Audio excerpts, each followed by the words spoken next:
This is Steve Schiffman. I want to thank you for joining me again in this webcast podcast that we put out for you to help you increase sales, or if you're a manager, to help you manage more effectively.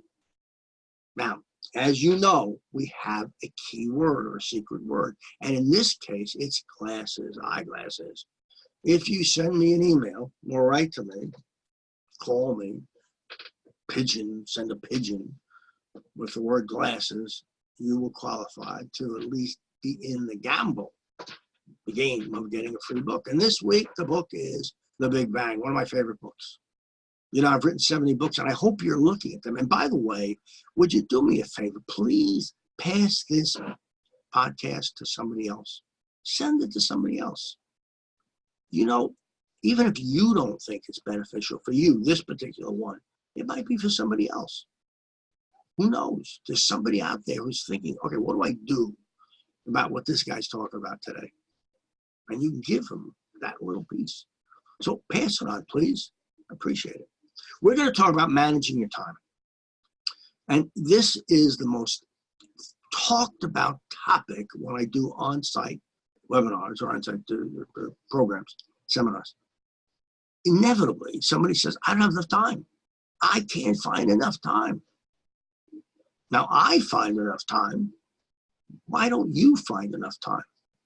And the answer simply is you don't schedule it. Most people really don't schedule. Oh, you'll put in the date, you'll put in the time of the meeting, but you don't factor in necessarily the travel time, the writing up time, the proposal time, the coming back time. You don't put that in. You don't put in the things you need to put in order to make sure that you're going to accomplish what you want in the time frame that you have. You know, you don't have that much time. You can start early. You can start at 3 a.m. if you wanted to, but you're not going to cold call anybody at 3 a.m. You're not going to prospect 3 a.m. You're not going to have an appointment 3 a.m. And you're not going to have meetings at 9, 10, or 11 o'clock at night unless they're dinner meetings. And those meetings are very different than a breakfast meeting or a lunch meeting. So let's get real. How do you schedule your time? How do you think about it?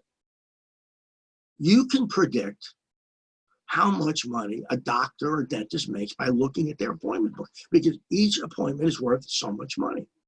Well, you can do the same thing if you want to.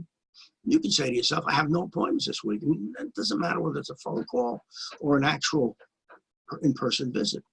But you need to know what the value is, and most salespeople don't. Because if you did know what the value was of each appointment that you went on, some of them you wouldn't go to. You wouldn't go. You go, what am I going there for? $5? Does it make sense? So I want you to start to put a value on what you're doing. Put a value on what it is you're trying to accomplish. Put a value on every single meeting that you have, and a value on writing your proposals. I had someone the other day say to me that he doesn't reply at all to requests for proposals. And the reason he doesn't is he never gets them. And he's right. It doesn't sound right. You go, wow, what are you talking about? But he's right. But he understands that he's not going to win it. So why go after it? Okay, so that's the tip for today. Again, we don't have anybody here but you and me. Pass this along to somebody else so they can hear it. I'll come back to you tomorrow. We'll give you some other thoughts. But more importantly, I want you to be successful. So thanks for watching. And as always, you humble me by your attendance.